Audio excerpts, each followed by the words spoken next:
Ini dalam sisi antropologi begitu. Kebutuhan manusia itu kan ada 4 ya. Dulu ada 3, tapi belakangan diteliti lagi ada tambah 1, yaitu sandang, pangan, papan. Ya, satu lagi kebutuhan biologis manusia itu kebutuhan dasar manusia. Ya. Sandang, pangan, papan, dan cas-casan. Gitu. Orang yang dulu pernah saya lihat di televisi, okay, dengan langgam Jawanya, tapi ternyata dia lahir di Medan. Kemudian kesana kemari kok kemudian yang dipegang itu adalah batu nisan. Sementara merek lain masih belum mengeluarkan seperti batu Honda, ya, batu Suzuki. Khususnya yang paling ditunggu oleh beliau itu batu dari Isuzu. Ulama Jawa Timur loh itu. Saya itu ya betul itu. Banyak yang kalau ketemu saya ngomongnya tanyanya begitu. Itu ulama Jawa Timur itu. Dalam hati saya masa kayak gitu lama. Orang yang moderat itu akan lucu karena tadi itu banyak tawa-tawanya tadi itu loh. Tawazun, tawasud. Nah, gitu. Itu beliau letakkan di sini, di lehernya. Saya kira bergaya penampilan seperti Mustafa Atif itu, ya. Nah, ini Mustafa Atif kata saya. Tapi begitu begini ya sudah, berarti beliau menutupi rambut beliau yang tadi sebenarnya basah. Jadi supaya tidak kelihatan kalau keramas malam gitu aja. Oh ya, saya sangat bahagia sekali bisa mendampingi beliau berdua. Walaupun saya yakin beliau berdua sangat tidak bahagia saya dampingi. Saya ingat sekali nukilan quote yang ditulis oleh Syekh Fahad itu kira-kira begini. Kalau engkau ingin menyiksa seorang alim yang soleh, dekatkanlah padanya satu orang bodoh, maka dia akan tersiksa. Jadi saya curiga jangan-jangan Pak Edi mendaulat saya menjadi host malam hari ini memang keinginan beliau untuk menyiksa kedua narasumber. Istighfar Pak Edi.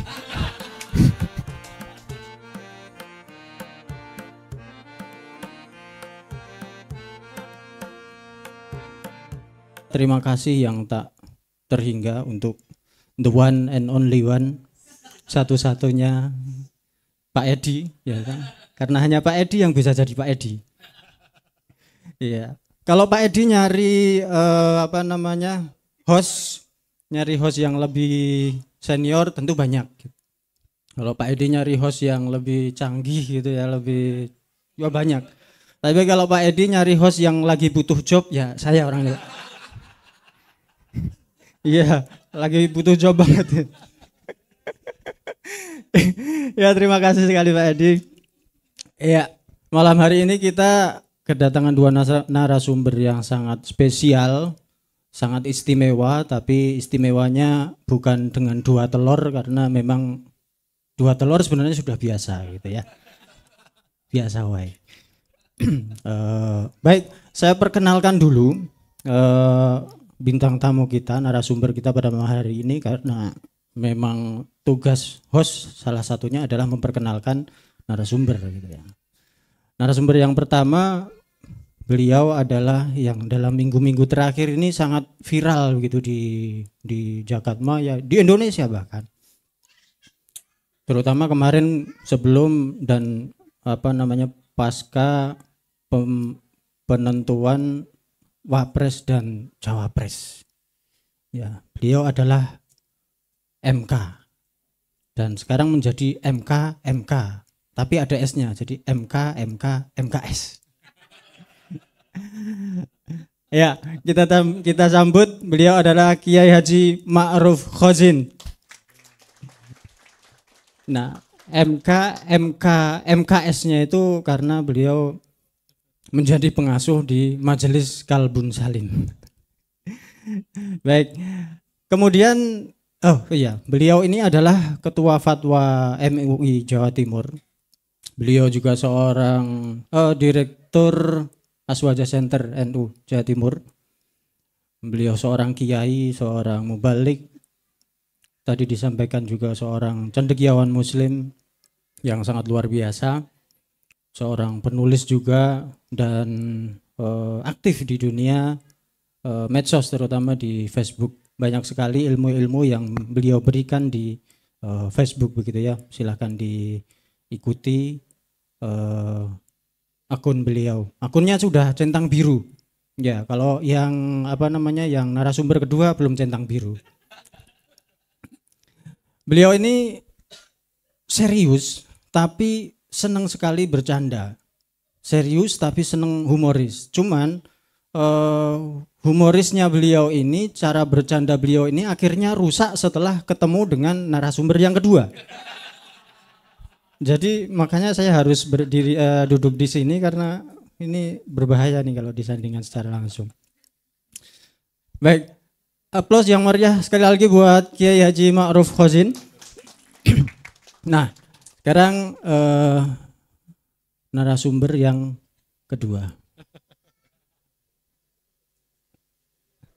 Perlu nggak ya? Kayaknya sudah sering ya beliau ke sini, tapi ya tidak adil kalau saya nggak kenalkan ya. Beliau adalah Kiai Muhammad Yasir Arafat. Beliau seorang dosen di UIN Sunan Kalijaga. Beliau juga seorang budayawan Jawa khususnya. Kemudian beliau lagi aktif menjadi peneliti makam, peneliti nisan, terutama di wilayah Mataram dan sekitarnya. Beliau juga aktif menulis, aktif membuat buku.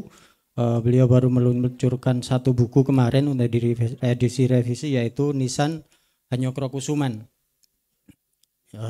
Hasil penelitian beliau tentang makam-makam.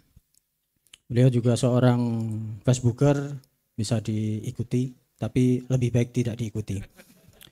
Baik, teman-teman, kita masuk ke tema malam hari ini. Tema kita malam hari ini, oh ya, saya sangat bahagia sekali bisa mendampingi beliau berdua. Walaupun saya yakin beliau berdua sangat tidak bahagia saya dampingi. Saya ingat sekali nukilan quote yang ditulis oleh Syekh Fahad itu kira-kira begini. Kalau engkau ingin menyiksa seorang alim yang soleh, dekatkanlah padanya satu orang bodoh, maka dia akan tersiksa. Jadi saya curiga jangan-jangan Pak Edi mendaulat saya menjadi host malam hari ini memang keinginan beliau untuk menyiksa kedua narasumber. Istighfar Pak Edi.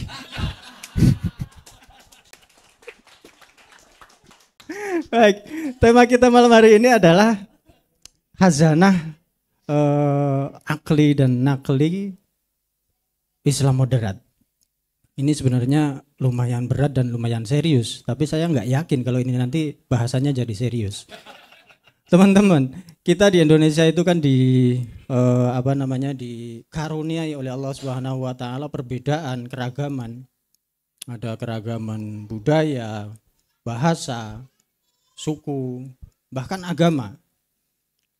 Dan uniknya lagi, di dalam agama masih ada lagi keragaman-keragaman yang ada di dalamnya.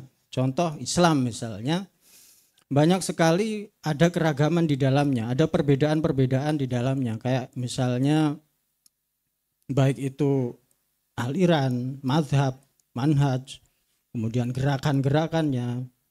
Banyak sekali perbedaan dan keragaman. Ada juga, makanya ada Islam kejawen, ya, Islam liberal, Islam salafi gitu. Dan ada juga Islam yang mengambil garis moderat. Nah, malam hari ini kita akan berbicara tentang dalil-dalil akli dan nakli yang sering digunakan oleh Islam moderat. Walaupun yang terjadi di beberapa level di bawah itu kan sering terjadi gesekan-gesekan atau singgungan-singgungan antara satu golongan dengan golongan yang lain. Dan biasanya itu terjadi karena adanya paham yang salah yang kemudian menjadi salah paham.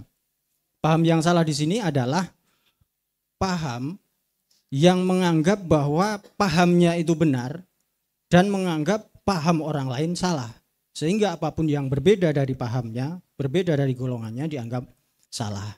Dan ini banyak sekali terjadi terutama pada wilayah-wilayah furu'iyah gitu, wilayah-wilayah yang cabang-cabang bukan pada wilayah pokok.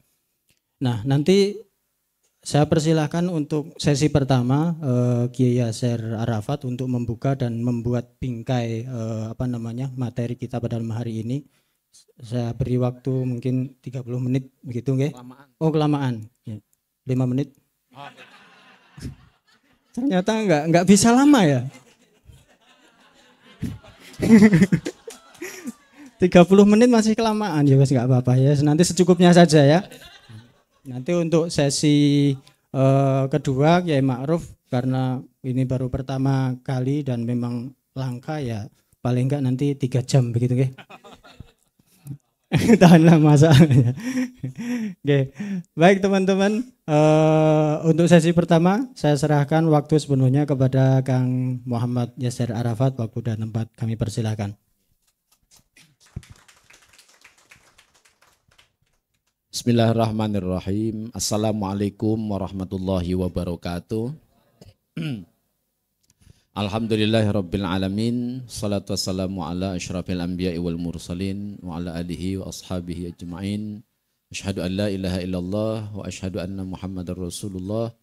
Allahumma shalli ala sayidina Muhammad wa ala alihi.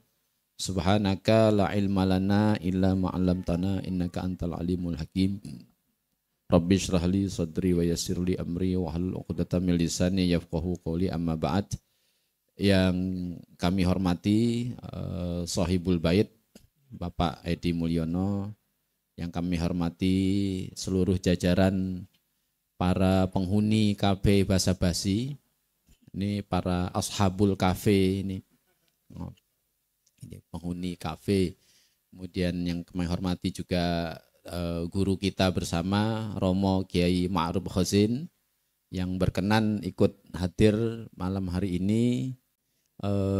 Sebuah pertemuan yang hampir banyak orang menginbox saya, dan ketika ketemu selalu tanya, sudah pernah ketemu Kiai Ma'ruf belum? Saya jawab belum pernah. Terus kalau guyon kok bisa kayak gitu? Kalau guyon kok bisa hancur-hancuran kayak gitu? Kan belum pernah ketemu. Itu loh, ulama Jawa Timur loh itu. Saya itu ya betul itu. Banyak yang kalau ketemu saya ngomongnya tanyanya begitu. Itu ulama Jawa Timur itu. Dalam hati saya, masa kayak gitu lama.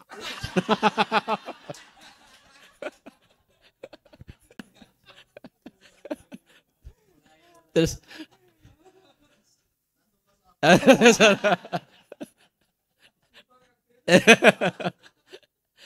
yang kami hormati juga guru kita juga Sayyidi Fahad Muhammad yang sudah berkenan hadir. Nggak tahu ini beliau kurang kerjaan juga itu ke Jogja hanya untuk kayak gini-gini ini kan anfaedah banget itu loh. Untunglah kita hidup di tengah orang-orang gila kayak gini nih ya. Jadi paling tidak kita bisa tertawa, bisa tersenyum gitu, melupakan berbagai permasalahan hidup ya. Tapi tentu itu masalah hidupnya yang versi jomblo ya itu. Kalau yang sudah tidak jomblo atau yang sudah itihad ya, kalau yang sudah tidak jomblo itu itihad ya. Kalau yang masih jomblo itu wahdatul wujud gitu ya. Ketunggalan eksistensi. Kalau yang sudah punya anak itu bukan itihad lagi tapi hulul. Nah, sudah ada reinkarnasinya. Matur nuwun Pak Edi juga sudah mengadakan acara-acara begini. Saya kaget tadi Kang Din ngomong kayak gitu, host yang kurang kerjaan gitu. Apa ya ora isin nenek mertuane kali nang kono kae. Itu Kiai ada mertuanya di belakang itu Kiai. Itu loh ibu-ibu itu. Aku kaget aku loh, orang isin apa wong iki tak bilang gitu. Mantu macam apa ini? Juga Bu Nyai Ma'ruf Khozin, Bu Nyai matur nuwun sampun kersa rawuh nggih. Yang beberapa lama ini juga kadang sering saya bully lewat Kiai Ma'ruf. Tadi WA-WA-an dengan Kiai Ma'ruf. Aduh, Kiai nyampe Jogja jam berapa katanya? Jam 15.30 katanya. Oh iya. Saya bilang, kalau naik pesawat atau kereta api kepalanya jangan dikeluarin ya, bahaya. Ya, alhamdulillah malam hari ini kita bertemu. Mudah-mudahan langkah kita ke kafe ini, upaya kita untuk datang malam hari ini menjadi bagian dari amal yang dapat memudahkan kita besok ketika meniti Sirotol Mustaqim. Amin ya rabbal alamin. Nah, nanti yang menjelaskan mengenai dalil akli dan nakli kayak ma'ruf aja itu biar urusannya beliau yang berat-berat itu kan. Cuma saya tadi buka-buka beberapa referensi, buka-buka beberapa kalimat di dalam khazanah kita. Memang istilah yang dipakai Pak Edi di flyernya itu sudah betul ya, itu ya Islam moderat ya gitu ya. Ya. Karena di beberapa tempat itu pakai istilah moderasi beragama atau moderasi Islam ya.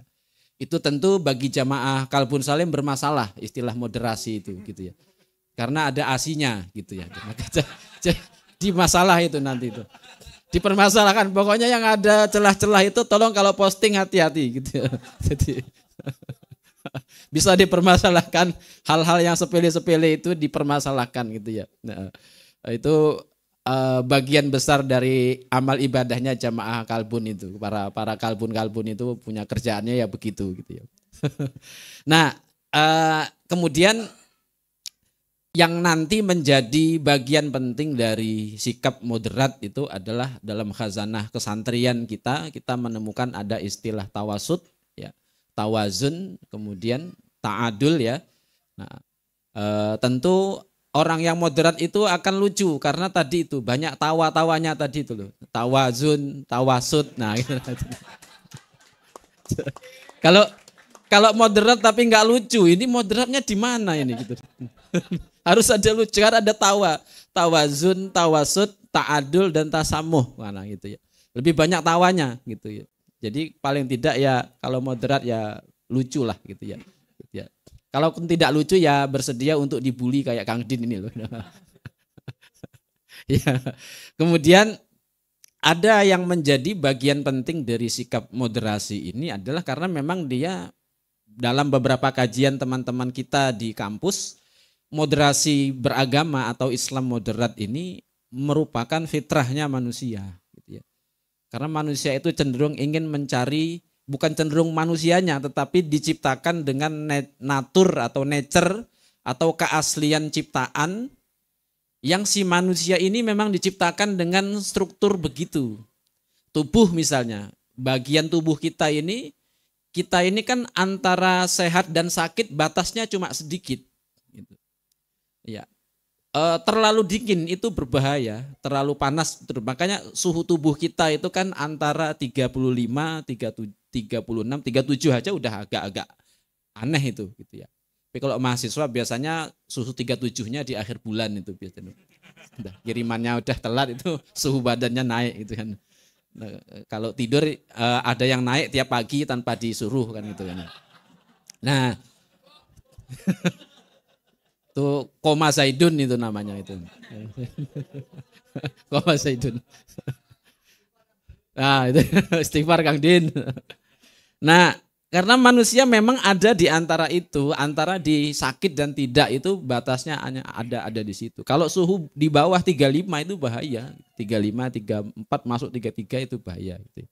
Tapi karena apa? Karena ini bawaan dari penciptaan manusia. Dalam bahasa Al-Quran ya fitratullahillati fataron nasa alaiha. Kalau nggak salah begitu ya nanti. Saya kalau baca ayat takut, apalagi ada Kang Din, saya takut kepanasan itu loh Kang Din itu loh. Jadi, nah ada satu hal itu yang pertama bagian besar dari ini dalam sisi antropologi begitu. Kebutuhan manusia itu kan ada 4 ya. Dulu ada 3, tapi belakangan diteliti lagi ada tambah 1, yaitu sandang, pangan, papan. Ya, satu lagi kebutuhan biologis manusia itu kebutuhan dasar manusia. Ya. Sandang, pangan, papan dan cas-casan. Gitu. Ya Allah, ini ya.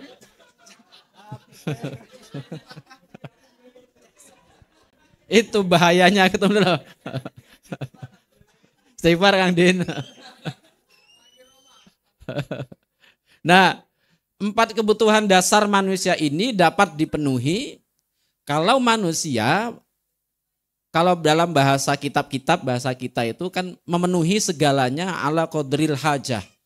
Ya, sebatas memenuhi kebutuhan. Ya, sebatas, sekali lagi sebatas memenuhi kebutuhan. Ala qadril hajah gitu ya. Nah, di alam kita ini, di zaman kita ini menjadi masalah karena standar ala qadril hajah ini nanti bertukar atau sudah tidak bisa lagi dipindai atau sudah tidak bisa lagi dibaca karena sudah bercampur dengan keinginan. Atau dalam bahasa teman-teman yang di psikologi itu antara kebutuhan dan keinginan itu di zamannya hari ini tidak bisa dibolak-balik. Ya, maksud saya tidak bisa dipilah mana yang kebutuhan, mana yang keinginan. Nah, karena itu akhirnya dalam perjalanan peradaban manusia ketika kebutuhan dan keinginan ini sudah tidak bisa lagi dilihat mana yang kebutuhan, mana yang keinginan, maka moderasi luntur dengan sendirinya gitu. Konflik-konflik yang terkait dengan peradaban umat manusia itu pasti konflik-konflik yang terjadi karena manusia tidak bisa memilah mana yang keinginan, mana yang kebutuhan, mana yang seharusnya ala qadril hajah, mana yang seharusnya bagian dari al-umniyah ya, atau dari keinginan-keinginan, atau kalau dalam bahasa hadis Kanjeng Nabi itu tulul amal ya. Nah, karena itu dalam perjalanan manusia dari analisis ini tadi, konflik-konflik ini akan terjadi karena tidak bisa dipilah mana yang kebutuhan dan mana yang keinginan. Dari apa yang kebutuhan ya, 4 kebutuhan dasar ini tadi, sandang, pangan, papan, dan kebutuhan biologis manusia itu 4 kebutuhan dasar yang manusia sejak diciptakan punya ghorizah itu apa? Insting ya kayak ya, insting ke sana gitu ya. Tapi karena tidak bisa memilah itu tadi, maka peradaban itu jalannya jadi pincang dan moderasi luntur dengan sendirinya karena tidak memungkinkan manusia untuk bersifat moderat. Ya. Nah, gaung moderasi agama atau Islam moderat yang belakangan digaungkan di Kementerian Agama dan di Indonesia pada umumnya itu merupakan bagian besar dari rekayasa sosial atau rekayasa keagamaan untuk memunculkan atau menempatkan kembali kepada manusia beragama pada tempatnya. Atau dalam istilah kita yang kita sering kaji di pondok-pondok itu adalah supaya tidak berlaku zalim. Berlaku zalim itu kan artinya tidak menempatkan sesuatu pada tempatnya. Nah, moderasi ada di situ gitu ya. Ada di lingkar begitu ya. Nah, kemudian yang ketiga, kalau kita baca di beberapa ayat ya di Al-Qur'an itu ada beberapa ada beberapa singgungan-singgungan terkait dengan moderasi beragama, yang moderasi itu sifatnya kreatif. Misalnya ayat wa kadzalika ja'alnakum ummatan wasatan litakunu syuhada'a 'alan nas wa yakunar rasulu 'alaikum syahida. Kalimat ini bagus sekali ayat ini. Jadi yang dipakai untuk menjelaskan sikap ummatan wasaton itu kalimatnya itu wa kadzalika ja'alnakum. Yang dipakai adalah kata-kata ja'ala itu. Ja'ala ini kan kata-kata yang sering disamakan dengan arti menciptakan, tetapi bedanya sama kholaqa, ja'ala ini dipakai untuk menciptakan sesuatu yang sudah ada. Kalau kholaqa kan min adamin, ya, menciptakan dari ketiadaan menjadi ada. Tapi kalau ja'ala itu mengolah. Jadi ja'ala ini mengolah lah kira-kira ya, mengolah sesuatu yang sudah ada. Siapa? Umat manusia menjadi ummatan wasaton. Yang lebih menakjubkan lagi, setelah umatan wasaton ini, rangkaian katanya adalah kata-kata litakunu, agar engkau semua berupaya untuk terus-menerus menjadi. Ini kan fi'il mudhari. Atau dalam bahasa Inggrisnya, ini Kang Din bahasa Inggris loh ini. Present continuous tense. Wah, Kang Din paham nggak Kang? Nggak paham. Bu, ngapunten nggih, Bu. Ampun diduka lho kula, Bu, niki. Guyon kalih mantun jenengan niki lho. Istighfar Kang Din. Nah, litakunu itu kan kalimat aktif ya. Agar engkau semua berupaya terus-menerus menjadi. Ini persis ayat yang sering ditulis di undangan pernikahan itu loh. Ya. Litas kunu ilaiha. Wa min ayatihi an khalaqa lakum min anfusikum azwaja. Ya. Litas kunu ilaiha. Ya. Litas kunu ilaiha itu kan artinya agar kamu berusaha terus-menerus untuk menerima dan tenang dengan jodohmu itu. Gitu ya. Sehingga dari situ wajar kalau kayak Ma'ruf Hozin malam hari ini membawa Bunyai itu sebagai bagian dari supaya Bunyai tenang. Bunyai tenang bahwa beliau di Jogja enggak ngapa-ngapain itu loh. Ada pangdamnya gitu. Ada pangdamnya itu. Nah, litakunu syuhada'a 'alan nas, agar engkau semua terus-menerus menjadi syuhada'a, orang-orang yang menyaksikan penyaksi proses perjalanan umat manusia. Nah, ayat ini bercerita bahwa sikap moderasi itu adalah sikap yang aktif ya. Yang aktif artinya moderasi atau sikap moderat ini sikap yang membuat orang yang bersikap moderat itu melakukan banyak kreativitas, banyak melakukan penciptaan, inovasi, dan banyak melakukan terobosan. Nah, gitu. Nah, dengan demikian bagian penting dari penciptaan peradaban, jadi di dalam cerita, dalam teori sejarah itu begini. Peradaban manusia itu terjadi karena ada challenge and response. Itu yang menulis seperti itu ada seorang sejarawan namanya Arnold Toynbee. Jadi kalau adik-adik yang mahasiswa mungkin pernah lihat buku tebal itu, Sejarah Umat Manusia, terjemahannya itu yang nulis Arnold Toynbee itu. Arnold Toynbee itu mengatakan perjalanan manusia itu adalah hasil dari challenge and response. Dari tantangan dan respon tantangan, dan ada tantangan kemudian direspon gitu. Nah, ini artinya manusia itu akan terus-menerus aktif untuk mendapatkan atau untuk memunculkan upaya kembali kepada fitrahnya sebagai manusia, sebagai umat yang dalam bahasa kita malam hari ini moderat, ya. Umatan wasaton. Ya.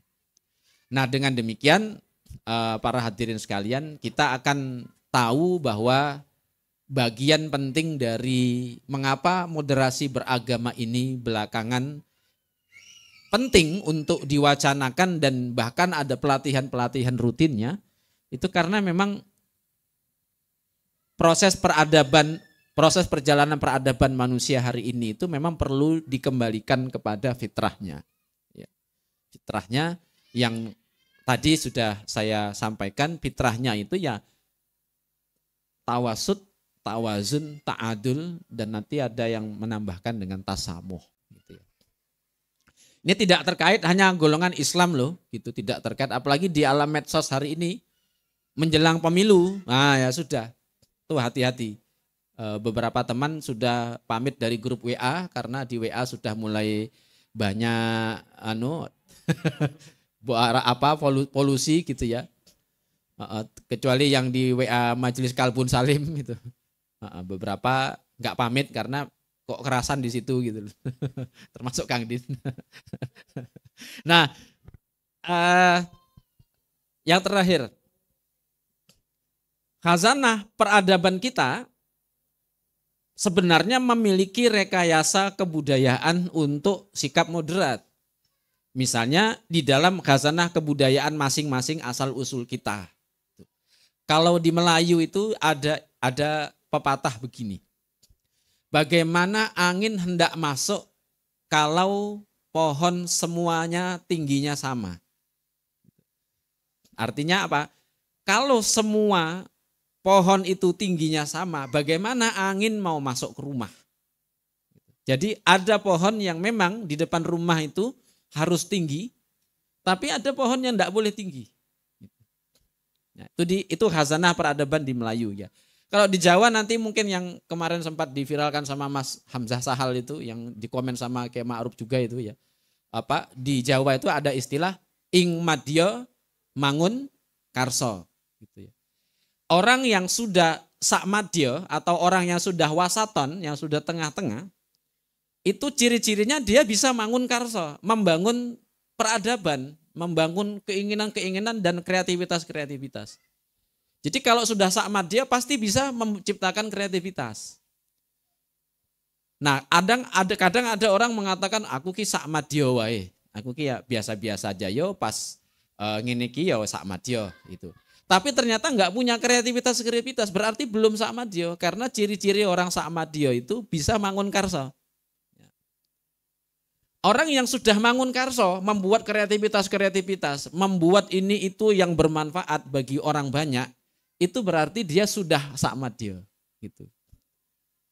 Nah, kalau sakmadya tak turu sik turu wae, nah itu bukan sakmadya, itu males kan gitu.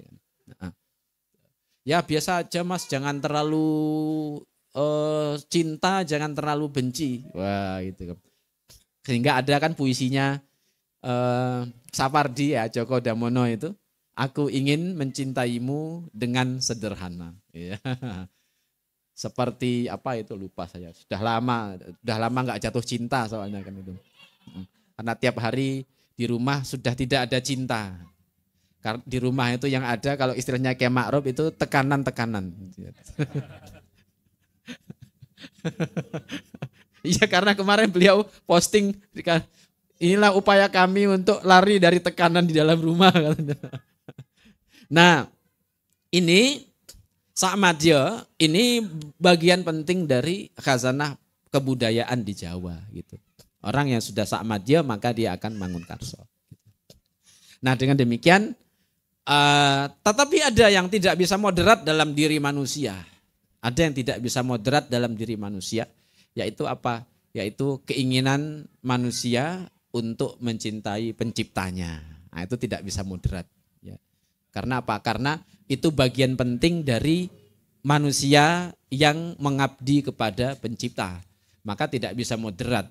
Nah, dari sisi ini, dalam hal akidah, ya itu tidak bisa moderat untuk diri kita sendiri. Kecuali kalau untuk sisi sosial, itu bisa dimoderasi dalam bentuk tasamuh, dalam toleransi. Tapi untuk kita sendiri tidak bisa.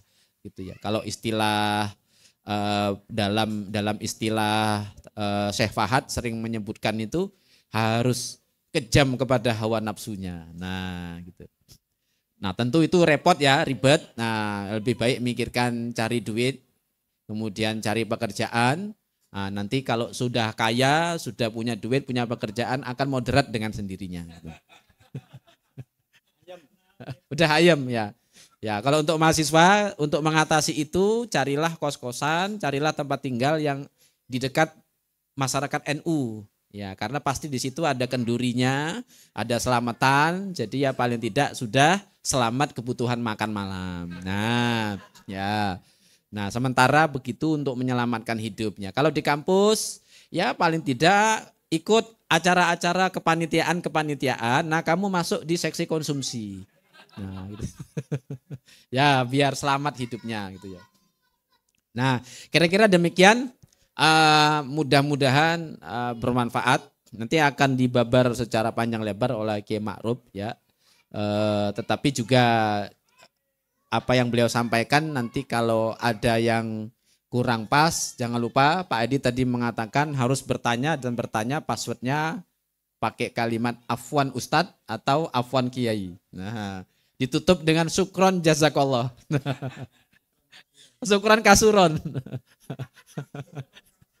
Saya tadi ngeliat Kiai Ma'ruf, saya kira pakai sarung, ternyata pakai celana gitu kan. Kalau pakai sarung kan biasanya Kiai Ma'ruf kalau pakai sarung saya perhatikan foto-fotonya cingkrang mesti sarungnya itu. Itu pasti ada masalah yang belum selesai di tengah-tengahnya itu. Gitu. Sehingga sarungnya ketarik ke atas itu loh. Selesai. Oke, itu berarti belum moderat. Oke, matur nuwun, wallahu a'lam bishawab. Assalamualaikum warahmatullahi wabarakatuh. Waalaikumsalam warahmatullahi wabarakatuh. Duh. Terima kasih Kiai Yasser atas pembukaannya, telah membuka sesi kita. Tadi telah membingkai. Ya intinya moderasi. Itu ciri-ciri utamanya adalah bila kita sudah bisa banyak tertawa, ya. Tawasud, tawazun, ta'adul itu tadi ya. Ya. Kemarin saya sempat membaca tentang tawasud dan tawazun ya, bahwa itu memang sikap di tengah tapi bukan netral. Jadi punya sikap di tengah tapi bukan berarti netral tanpa memilih tanpa memihak. Jadi dia tetap harus punya pilihan untuk memihak sesuatu yang benar begitu. Baik, langsung kita masuk ke sesi kedua. Pembicara utama kita yaitu Kiai Haji Ma'ruf Khozin. Waktu dan tempat dipersilahkan senyamannya, sesampainya dan sepuasnya. Terima kasih.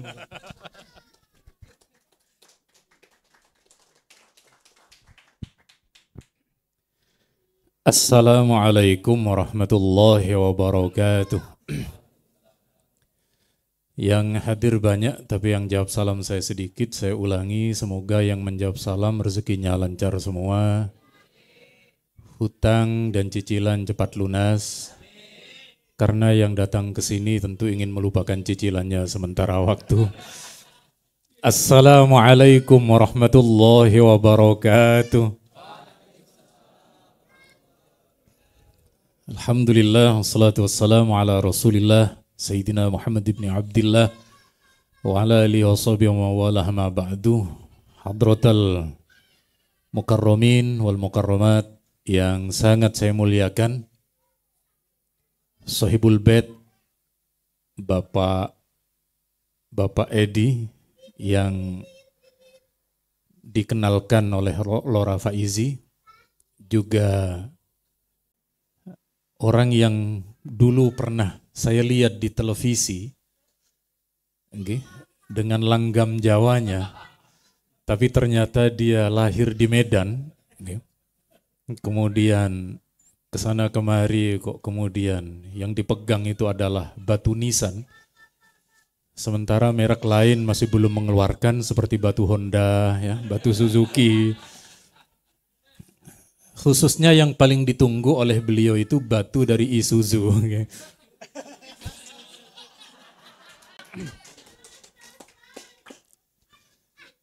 Juga Syekh Fahad, marhaban. Kemudian juga yang alhamdulillah, saya kira ketika melihat di poster itu mata saya yang blur, Pak. Ternyata memang objeknya agak syubhat betul. Para hadirin wal hadirat, bapak-bapak, ibu-ibu yang saya cintai dan istri saya yang mencintai saya. Sebab kalau selain istri saya mencintai saya bahaya ini, Gus. Pertama, mohon maaf, saya di Japri, bukan Japri, di Messenger sama Lora Faizi. Pak Edi minta sampean datang ke Jogja. Acara apa? Diskusi apa? Pokoknya bercanda saja. Bercanda saja. Justru karena alasan bercanda saya mau datang. Kalau di tempat lain tentang diskusi aliran, itu yang kemudian membuat rambut saya cepat memutih. Kemudian diskusi berat. Justru sekali lagi ketika Kiai Faizi bilang ini acara acara pokoknya guyon dari awal sampai belakang. Justru itu yang kemudian ingin menjadi dorongan saya datang. Kenapa? Di saat saya tertawa, di saat semua tertawa, itu ada doa. Allahumma kama farrohtana fid dunya fafarrihna fil akhirah. Ya Allah, ketika hari ini kami kumpul, tertawa, senang di dunia, maka senangkan kami di akhirat. Jadi jangan sampai nanti di akhirat kita ini nikmat, tapi di dunianya serem terus, itu jangan sampai. Jadi sekali lagi, fakama farrohtana fid dunya fafarrihna fil akhirah. Jadi kita ini sekali lagi, ya di dunia ini ada sesekali masa candanya, tetapi kemudian juga nanti di akhirat insya Allah tidak ada yang rasa pedih dan rasa yang tidak suka sama sekali. Allahumma sholli ala Muhammad. Kira-kira bisa di-understand apa boten niki? Bisa nggih? Kalau lihat manggut-manggutnya niki ndak semua understand kayaknya nggih. Boleh jadi niki under yang lain. Oh, ini kan beliau kan. Nah, jadi mohon maaf, saya biasanya kemana-mana pakai sarung.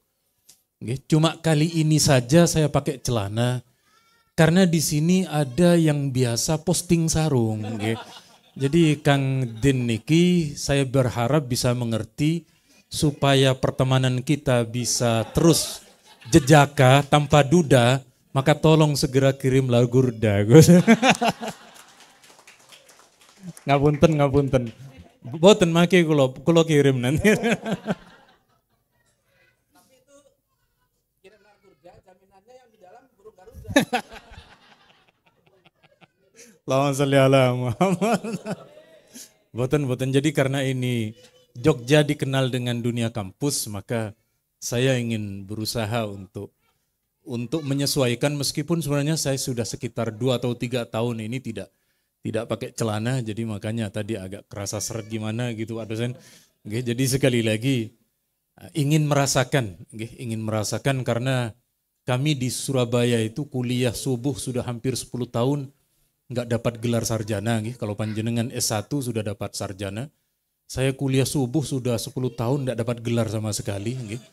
Kecuali gelar sajadah sama gelar surban itu kami pasang di depan, kecuali kalau beliau betul-betul seorang dosen. Jadi sekali lagi itu saya ingin sejenak ikut tertawa dengan panjenengan semua yang tadi sudah mulai menertawakan dirinya sendiri masing-masing. Jadi sekali lagi alhamdulillah. Ini sebelum agak serius, kita sudah dibuat geger oleh buku yang ditulis oleh Kiai Yasir. Semua bertemakan tentang under. Ya, cuma yang belum ada under woman. Beliau semua menulis under. Maka kemudian di sini saya tuliskan buku untuk beliau. Beliau ini temanya adalah everything is under. Awas, jangan pelat. Kalau pelat niku bahaya. Jadi harus fasih niki. Ya. Roknya niku bitafkhim. Harus mufakhom nih. Jangan kemudian salah jangan salah harokat. Kemudian meninjau sudut pandang perjodohan secara ilmu halusinasi. Sebab kalau dipisah kepada beliau ini sangat bahaya sekali. Allahumma sholli ala Muhammad.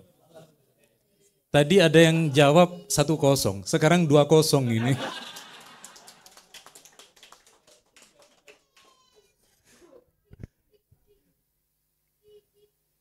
Para hadirin wal hadirat rahimana wa rahimakum jami'an. Ini kira-kira mulai serius napa boten niki Pak dosen? Dalam Jadi begini, terus terkait dengan masalah moderat, kita kembali ke bagian atas. Nanti karena beliau mungkin perlu diperjelas, nanti gambarnya akan saya kirim langsung ke WA beliau, supaya beliau langsung bisa men-zoom itu.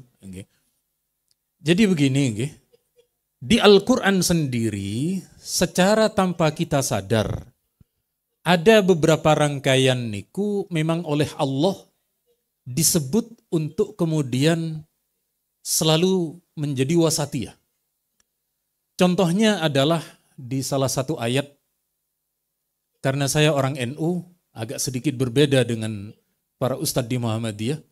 Jadi kalau panjenengan Jumatan di Surabaya, cara membedakan ini Masjid NU atau Muhammadiyah, itu lihat ustadznya ketika khutbah. Kalau ustadznya niku bilang, Allah Ta'ala berfirman dalam surat yang ke-13, ayat yang ke-25, yang artinya, niku Muhammadiyah niku. Berarti ini Masjid Muhammadiyah nih. Tapi kalau Jumatan di masjid, Allah Ta'ala berfirman, A'udzubillahi minasyaitonirrajim, ya ayyuhalladzina. Tidak menyebut nama surat dan nama ayat, oh itu Masjid NU nih. Okay? Jadi itu tandanya. Sekali bergusdur, ya. Gusdur itu kan dulu ketika jadi presiden, beliau kan punya tayangan di TVRI dulu. Itu beliau itu luar biasa ketika penguasaan tafsir lalu ditelepon. Ada penelpon, Gus, tolong penjelasan tafsirnya surat, enggak lupa saya, misalnya ya, surat ke-13 ayat ke-40, lalu ditutup. Apa jawab Gus Dur? Kalau begitu saya enggak bisa itu apa maksud tafsirnya, tapi andaikan satu ayat saja disebut, saya tafsirkan semua.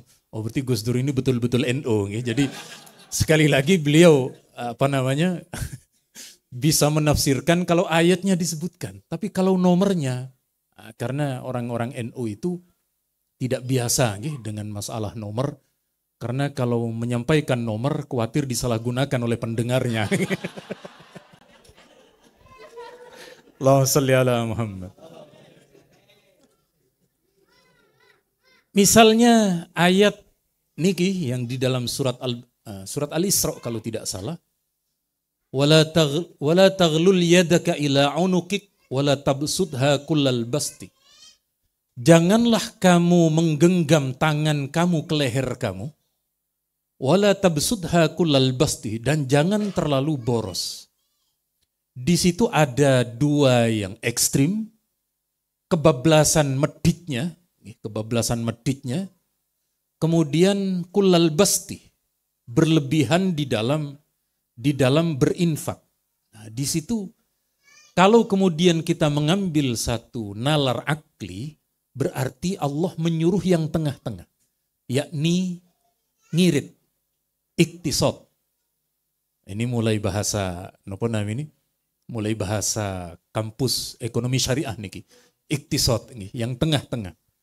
Tapi saya tidak yakin kalau orang NU ini ataupun kita semuanya yang hadir, medit atau tidaknya itu para suami itu dilihat ketika ketika Jumatan. Ketika berangkat Jumatan disangoni uang apa enggak sama istrinya itu.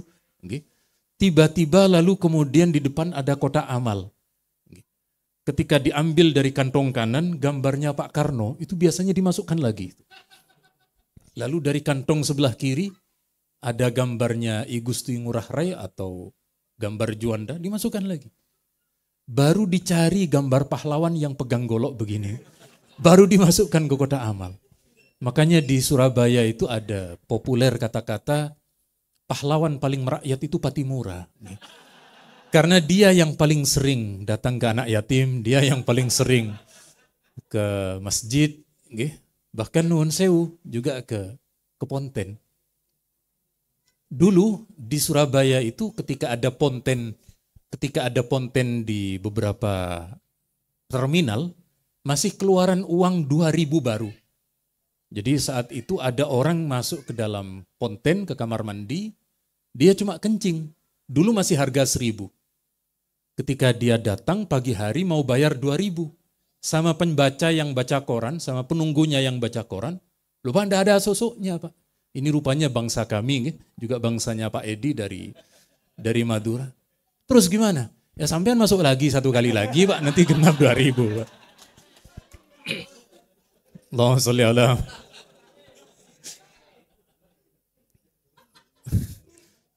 Bisa dimengerti ini ya. Jadi sekali lagi alhamdulillah ya, ini. Jadi pada intinya sekali lagi moderat itu ada di sekian banyak ayat oleh Allah, meskipun secara berdampingan ayat itu berarti ada di tengah. Kemudian ada satu aliran misalnya, antara aliran Jabariyah dengan Qadariyah. Antara free will dengan apa Gus satunya Gus? Fatalistik. Maka kemudian ada satu tengah-tengah, yakni ahli sunnah wal jamaah. Ada ahli sunnah wal jamaah. Makanya sekali lagi Pak dosen, saya kurang sedikit setuju kalau kiai diawali dengan gelar romo. Sebab itu terjadi kontradiksi. Kenapa? Karena di tradisi saudara kita di Katolik, romo itu tidak menikah. Sementara kiai itu bawaannya pengen nambah itu. Maka romo kiai itu kontradiksi itu. Nah, tetapi kita ahli sunnah wal jamaah, kita menjaga. Kenapa? Karena kebanyakan istri kita, ketika istri kita ini dalam kondisi sakit, dalam kondisi seret, istri kita ini ahli sunnah tetapi agak sedikit jabariyah. Pun betul nopo-nopo mas sampean sakit, sampean kita terima, itu agak sedikit jabariyah. Tapi kalau musibahnya itu suaminya kawin lagi, istrinya langsung jadi qadariyah itu Gus. Langsung tidak percaya takdir, langsung kemudian menjadi Mu'tazilah, langsung keluar nih. Jadi sekali lagi kita jaga istri kita untuk kemudian nopo namini membahagiakan satu istri. Allahumma sholli ala Muhammad. Kenapa kok berbicara begini? Ya karena istri saya ikut ada saya.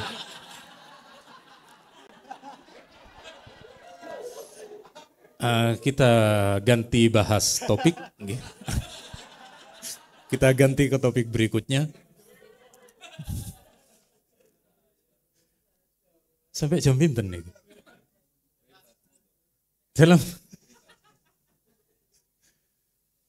Jadi sekali lagi itu aliran nggih. Maka kalau kali panjenengan ahli sunnah niki sekali lagi ada di tengah. Nah, kemudian tadi sudah disampaikan oleh Pak dosen kita, oleh Pak dosen yang ternyata saya kira tadi beliau itu nopo niku namine yang di atas niku Pak dosen. Ikat kepala, kalau di Surabaya disebut odeng ya. Di sini odeng juga. Itu beliau letakkan di sini, di lehernya. Saya kira bergaya penampilan seperti Mustafa Atif itu, ya. Nah, ini Mustafa Atif kata saya. Tapi begitu begini ya sudah. Berarti beliau menutupi rambut beliau yang tadi sebenarnya basah. Jadi supaya tidak kelihatan kalau keramas malam gitu aja.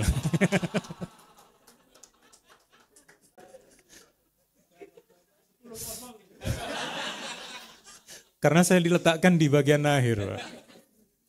Kira-kira fahimtum ya? Ini berarti santri semua. Kalau saya tanya fahimtum, kalimat antum digantina. Fahimtum, fahimna. Falestitum, Palestina. Semoga saudara kita di Palestina oleh Allah diberikan kedamaian, ketentraman. Filipintum, Filipina. Argentum, Argentina. Menang 2-0 dulu. Ya. Padahal Messi tidak ikut. Andaikan ikut, jadi 4-0 itu. Itu baru kaki kiri sama Messi. Andaikan sama kaki kanannya 20-0 itu. Barcelontum, Barcelona. Maimontum, ada Maimunah di sini? Tidak ada ya. Nah, jadi sekali lagi pada intinya kulo kali panjenengan, saya tidak bisa membahas seperti beliau yang keilmiahan itu tidak bisa saya. Jadi saya memang tidak berasal dari bangku kuliah, okay? Tetapi saya memang berasal dari Dampar. Jadi memang bukan dari kuliah. Dampar itu Pak dosen kalau di tempat kami, okay? Di tempat kami khususnya kalau manten baru, Dampar itu diganjel dengan diganjel dengan tempat tidur diganjel dengan bantal. Karena di sebelah itu kamarnya mertua. Jadi kalau ganjelnya tidak kuat, khawatir bunyi ke kamarnya mertua. Oke, jadi perlu diganjel itu sekali lagi supaya aman. Sekali lagi ini yang kemudian bisa kita sharing, kita perdalam melalui tanya jawab. Oke. Sekali lagi bagi saya 10-0 untuk Pak dosen, untuk Pak Dr. Yasir niki, supaya beliau memberi balasan ke saya lah kira-kira. Saya persilahkan cukup sekian, monggo sekali lagi melalui tanya jawab saya yakin panjenengan semua banyak unek-unek ataupun juga santapan-santapan rohani di malam ini, tidak hanya rohani, rohana juga tidak apa-apa, monggo sak medali. Saya kembalikan kepada Bang sinten namanya ini? Kang Den, nggih, Kang Den. Sekali lagi yang tadi jangan diambil hati, Pak, nggih. Oh, alhamdulillah. Ngapun tadi enggak ada. Assalamualaikum warahmatullahi wabarakatuh.